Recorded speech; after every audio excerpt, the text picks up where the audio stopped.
মেঘালয় হলো ছোটবেলার স্বপ্নের জায়গা। ছোটবেলায় ভূগোল বইতে পড়েছিলাম যে মৌসুম নামে নাকি পৃথিবীর সব থেকে বেশি বৃষ্টি হয়। তখন থেকেই কল্পনা করতাম যে মৌসুম নাম জায়গাটা কেমন, মেঘালয় জায়গাটা কেমন। তখন থেকে ভাবতাম যখন বড় হব একবার সুযোগ পেলে অবশ্যই মেঘালয় যাব, কিন্তু সেই সুযোগটা যে তাড়াতাড়ি হয়ে উঠবে তা কখনো আমি ভাবতে পারিনি। সেই সুযোগের সদ্ব্যবহার করে আমি চলে গেলাম মেঘালয়ে। কিন্তু আমার ইচ্ছে ছিল মেঘালয়ের বৃষ্টি দেখার, কিন্তু ভাগ্যটা এতটাও ভালো না যে বৃষ্টির সময় যেতে পারবো। মেঘালয়ে গিয়েছিলাম শীতের সময়। কল্পনা করছিলাম, অনেক কল্পনা নিয়ে, অনেক চিন্তা ভাবনা নিয়ে মেঘালয়ে গিয়েছিলাম যে কেমন হবে জায়গাটা। আজ পর্যন্ত কোনোদিনও যে জায়গায় যাইনি এবং যেটা আমার ছোটোবেলার স্বপ্নের জায়গা বলতে পারেন, কল্পনার জায়গা। বৃষ্টি আমার খুব পছন্দ এবং খুব ভালো লাগে আমার। এবং আমি যেখানকার বাসিন্দা পশ্চিমবঙ্গের, সেখানেও কম বেশি অনেক পরিমাণে বৃষ্টি হয়ে থাকে মৌসুমি বায়ুর ফলে। তাই জন্য বৃষ্টি আমায় ভালো লাগে। তাই ভেবেছিলাম যে পৃথিবীর সব থেকে বেশি বৃষ্টিবহুল যে জায়গা, সেই জায়গাটা কেমন হবে। চলেছি আমরা সোরা 4 কিলোমিটার এখান থেকে পায়ে হেঁটে। What is the sound? কিন্তু আমি জীবনে প্রথমবার মেঘালয় যাই শীতের সময়, মানে পুরোপুরি শুষ্ক সময়, কিন্তু শীতের সময় যে এত সুন্দর একটা মনোরম চোখ জুড়িয়ে যাওয়ার মতো দৃশ্য দেখতে পাবো তা কখনো ভাবতে পারিনি। শিলং থেকে 45 থেকে 50 কিলোমিটার দূরে আছে মেঘালয়ের সেই লুকিয়ে রাখা সৌন্দর্যের ভাণ্ডার। আমাদের পথ চলা শুরু হয়। আমি পায়ে হেঁটেই মেঘালয়ের এই ছোট্ট জায়গাটা ঘুরে দেখতে চেষ্টা করেছিলাম। মনে হয়েছিলাম জায়গাটা অনেক ছোটো হবে, কিন্তু যখন পায়ে হাঁটা শুরু করি এবং সকাল বেরিয়ে দুপুর হয়ে যায় এবং আমাদের হাঁটা পথ আর শেষ হয় না, এবং কিন্তু এই জায়গার যে সৌন্দর্যতা, সেই সৌন্দর্যতা আমাকে একেবারে নিরাশ করেনি। আমার চোখ জুড়িয়ে গেল। রাস্তায় তো পথ চলছি, সূর্যের সেই উত্তাপ আমার মুখ, আমার শরীরকে ঝলসে দিচ্ছিল। চেষ্টায় আমার গলা শুকিয়ে যাচ্ছিল। ঠান্ডা বাতাস আমার শরীরের প্রত্যেকটা চামড়াকে আরও শুষ্ক করে তুলছিল।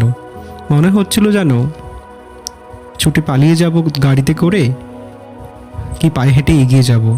অনেকটা পথ হেঁটেছি, খিদেও অনেক পেয়েছে, দেশটা অনেক পেয়েছে, কিন্তু সেই সৌন্দর্যের লোভ, সৌন্দর্যের ভালোবাসায় আমি এগিয়ে যাচ্ছিলাম। কিন্তু তারই মাঝে একটু মনটা খারাপ হয়ে গেল। রাস্তা ধরে দেখা মিলল আমাদের সমতল ভূমির মানুষের কর্মকাণ্ড। সব নোংরা করেছে চারিদিকে, রাস্তার দুই ধার যত বিস্কিট করে যা খেয়েছে সব ফেলে দিয়েছে রাস্তার ধারে। একদম এটা উচিত নয় এটা করা। আপনারা এনজয় করতে এসে সব নোংরা করে যাচ্ছেন, এটা কি আমাদের পরিচয়? এটার জন্য আমাদের কত নাম খারাপ হয় বন্ধুরা, প্লিজ করুন। আমরা পাহাড়কে যাই পাহাড়ের সৌন্দর্য উপভোগ করার জন্য, কিন্তু সেই সৌন্দর্যতাকেও আমরা ধরে রাখতে পারবো না। মনে হয় যেন আমরা মানুষেরা পৃথিবীটাকে ধ্বংস করতে সবাই মিলে উঠে পড়ে লেগেছি বন্ধুরা। রাস্তার দুই পাশে যেভাবে নোংরা চারিদিকে আবর্জনা আমরা ফেলে এসেছি, পাহাড়ের সৌন্দর্য উপভোগ করে সেই পাহাড়কে যে নোংরা করে এসেছি তার চিহ্ন আমরা দেখতে পেলাম। এবং সেখানকার যে স্থানীয় আমার বন্ধুরা, তারা অনেক দুঃখ প্রকাশ করলো। তারা বলল যে তোমরা স্থানীয় মানুষেরা আমাদের পাহাড়ে আসো সৌন্দর্য উপভোগের জন্য, কিন্তু সঙ্গে ছেড়ে যাও অনেক নোংরা আবর্জনা। আপনারা দেখতে পারেন আমাদের প্লেন এরিয়া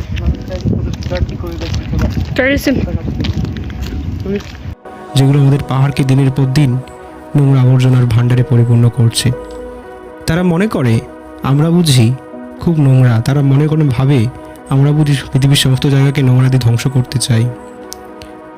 এই চিন্তাভাবনাটা দেখে আমার খুবই খারাপ লাগলো। খারাপ লাগার কোনো কিছুই নেই, কারণ আমাদের ব্যবহারই এইরকম। তো বন্ধুরা, আপনারা যারা পাহাড়, জঙ্গল বা কোনো জায়গায় বেরোতে যান, ঘুরতে যান, দয়া করে আপনাদের সঙ্গে যত নোংরা আবর্জনা সেগুলো আপনারা সঙ্গে করে নিয়ে কোনো ডাস্টবিন বা কোনো নোংরা জায়গায় ফেলে দেবেন। আমাদের উচিত আমাদের প্রাকৃতিক সম্পদকে রক্ষা করা। দেখো জাস্ট কত সুন্দর লাগছে এখান থেকে। আমরা এগিয়ে যাচ্ছিলাম এবং রাস্তার মাঝে দেখা মিলল সেই একটা পার্থক্যের। আমার ডান পাশের যে পাহাড়টা, সেই পাহাড়টা পরিপূর্ণ সবুজ জঙ্গলে ঘেরা, কিন্তু আমার বাঁ দিকে যে পাহাড়টা ছিল, সেই পাহাড় শুষ্ক তৃণভূমির পাহাড়। আমি বুঝতে পারছিলাম না যে এতটা পার্থক্য কেন। একদিকের পাহাড় সবুজ অরণ্যে ঘেরা, অন্যদিকের পাহাড় কেন শুকিয়ে গেছে। জানতে পারলাম যে এই দিকের পাহাড়ের মধ্যে রয়েছে অনেক ছোটো ছোটো ঝর্ণা, তাই জন্য সেখানে জলের অনেক সোর্স রয়েছে। তাই জন্য সেখানকার গাছগুলো এখনও সবুজ রয়েছে। অন্যদিকের পাহাড়টা শুকিয়ে গেছে, কিন্তু সেই শুকনো পাহাড়ের মধ্য দিয়েই যে নীল আকাশ এবং পেঁজাদুলোর মতো মেঘগুলো ভেসে চলেছে, সেগুলো কিন্তু দেখতে কোনো অংশেই কম নয়। দেখে মনে হচ্ছে যেন আপনি কোনো মরুভূমির দেশে এসে গিয়েছেন। দেখে মনে হচ্ছে আপনি কোনো মরুভূমির সেই সুন্দর পাহাড়ের মধ্য দিয়ে হেঁটে চলেছেন। তার অপর প্রান্তেই দেখতে পাবেন সবুজ পাহাড়। হাঁটতে হাঁটতে যখন পা হাত ক্লান্ত হয়ে উঠলো, আর চলতে পারছিলাম না, মনে মনে ভাবছিলাম যদি একটু বসতে জায়গা পেতাম কোথাও, যদি একটু বিশ্রাম নিতে পেতাম, খুব ভালো হতো। কয়েক ঘন্টা পথ হেঁটেছি, তার মাঝেই যেন হঠাৎ করে ঈশ্বর আমার মনের কথা শুনে নিলেন। ঈশ্বর যেন আমার জন্যই সেখানে প্রস্তুত রেখেছিল একটি বসার জায়গা। সেখানে আমরা সবাই বসলাম এবং বিশ্রাম নিলাম। Come, sit. Guys, say hi. Hi, Sangeeti. Okay. You will get to see later, okay? This place. Arey, so beautiful. মনে অনেক শান্তি হলো। মনে হলো যেন প্রকৃতি আমাদেরকে এত ভালোবাসে, আমাদেরকে আগলে রেখেছে। তার যে ধন্যবাদ আমি মুখ দিয়ে ব্যক্ত করতে পারবো না। এবং পাহাড়ের মানুষজনেরা যে তাদের পাহাড়কে এত সুন্দর করে আগলে যত্ন করে রেখেছে, তার পাহাড়ের সম্পদকে, সেগুলো দেখেও আমি অনেক খুশি হলাম। জানি না বৃষ্টির সময় এই মেঘালয় দেখতে কেমন হয়, তার সৌন্দর্যতা কত সুন্দর হয়, কিন্তু শীতের সময় তার সৌন্দর্যতা কোনো অংশেই কম নয়। আমি অবশ্যই বলবো সৌন্দর্যতার দিক থেকে 10-এর মধ্যে 10 মেঘালয়কে আমি দিতে পারবো। কিছুক্ষণ বিশ্রাম নেওয়ার পর বুঝতে পারলাম যে বেলা গড়িয়ে বিকেল হয়ে আসছে, আমাদেরকে আমাদের গন্তব্যে পৌঁছাতে হবে। রাস্তাটা কিন্তু এখনো অনেক বাকি। রাস্তাটা আমার কাছে অজানা। আমি জানতাম না আমি কোন অজানা পথে চলেছি। সেই মুহূর্তে আমার জানা ছিল না যে আমার পাহাড়ি বন্ধুরা আমায় কোথায় নিয়ে চলেছে, কিন্তু যে পথেই নিয়ে চলেছে সেই পথটা অত্যন্ত সুন্দর এবং আমার কাছে অজানা। তাই জন্য আমি মনের মধ্যে অনেক কল্পনা, অনেক রোমাঞ্চ, অনেক ভালোবাসা এবং অনেক এক্সাইটমেন্ট নিয়ে এগিয়ে যাচ্ছিলাম। পথের মধ্যে এত সুন্দর দৃশ্য দেখা মিলল যে আমি নিজেকে আর সম্বরণ করতে পারলাম না। ছবি তোলায় এবং সেই মুহূর্তকে রেকর্ডিং করায় আমি ব্যস্ত হয়ে পড়লাম। আমার বন্ধুরা আমায় বারবার তাড়া দিচ্ছিল, কিন্তু তারা বুঝতে পারছিল না যে আমি একজন সমতল ভূমির বাসিন্দা। আমার কাছে পাহাড়টা একটা স্বপ্নের দেশ।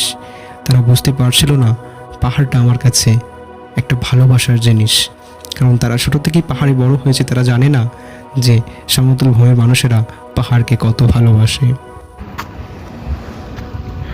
I don't know Mission School.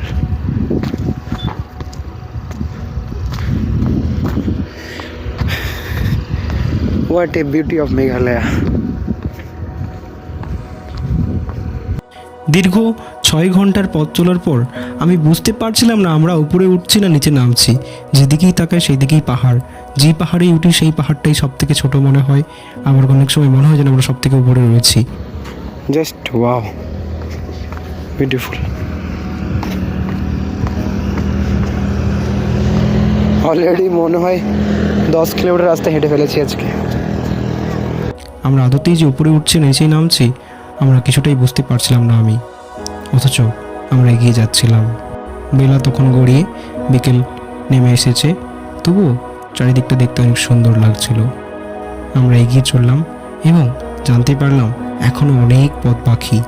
আমি তো ভয় পাচ্ছিলাম রীতিমতো যে আমরা গন্তব্যে পৌঁছাতে পারবো তো আদতেও আজকে। All everything.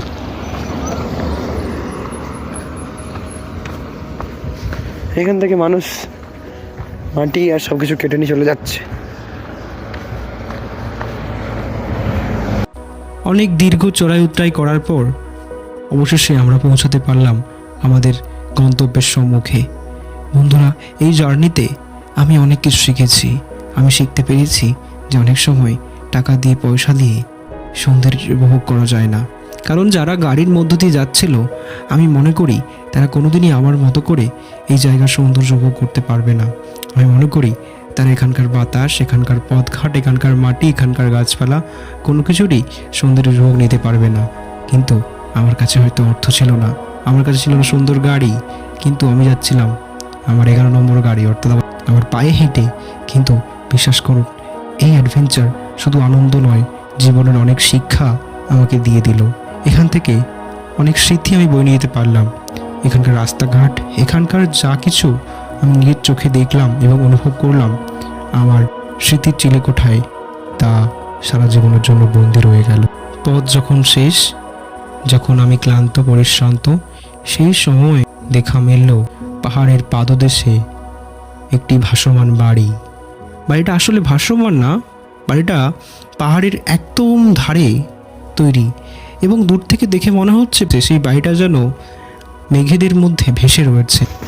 সেখানে একটা ঘর দেখতে পেয়েছো? আমাদের ভারতবর্ষ এতটা সুন্দর তা আমি বুঝতে পারলাম মেঘালয় ভ্রমণের পর। লুক অ্যাট দিস, হ্যাঁ। আরে আরও কিছুটা পথ চলার পর আমরা যখন একদম শেষ প্রান্তে এসে পৌঁছালাম, দেখতে পেলাম পাহাড়ের চূড়োয় মানুষের তৈরি নগরী। সেই নগরীর নাম নাকি সোরা। নামটা শুনে অনেকটা অবাক হলাম, কিন্তু সেই নগরীটা যে মেঘের রাজ্যের নগরী তা বুঝতে পারলাম। সেই নগরীর বিল্ডিং এবং ইমারতগুলো দিয়ে যে মেঘ ছুঁয়ে এগিয়ে যাচ্ছে তা দেখতে পেলাম, এবং তার সামনে রয়েছে বিশাল সমুদ্রের মতো পাহাড়। সেই পাহাড়ের আর শেষ নেই। পৌঁছে গেলাম সেই পাহাড়ের একদম মুখের সামনে, যেখান থেকে শুধু বিস্তীর্ণ পাহাড় আর পাহাড়, আর কোথাও কিছু নেই। অনেক ভয় হচ্ছিল, এবং সেই যে ভিউ পয়েন্ট থেকে আমরা দেখছিলাম পাহাড়গুলোকে, সেই ভিউ পয়েন্টটা দেখতে অনেক সুন্দর, কিন্তু জানতে পারলাম এখানে অনেক অবিশ্বাস্যকর কাহিনী লুকিয়ে রয়েছে। জানতে পারলাম এখান থেকে অনেক মানুষ সুসাইড করে মারা গেছে।